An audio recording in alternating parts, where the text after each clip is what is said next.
Hillary Clinton, ex candidata presidencial demócrata, instó hoy a los ciudadanos a salir a decir basta y votar en las elecciones legislativas en Estados Unidos contra el radicalismo, la intolerancia y la corrupción que, a su juicio, han caracterizado la presidencia del republicano Donald Trump. En los últimos 2 años, hemos visto cómo este gobierno ha atacado y socavado nuestros valores e instituciones democráticas. Hoy, decimos basta, afirmó Clinton en una serie de mensajes en su cuenta de Twitter.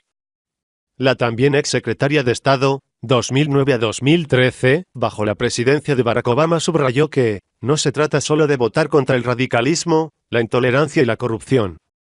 Votaremos por candidatos fantásticos de todo el país, incluido un histórico número de mujeres, que quieren subir los salarios, luchar por la justicia y ayudar a más gente a tener acceso a servicios de salud, agregó Clinton, quien perdió las elecciones presidenciales de 2016 frente a Trump, en una de las campañas más agresivas de la historia reciente de Estados Unidos.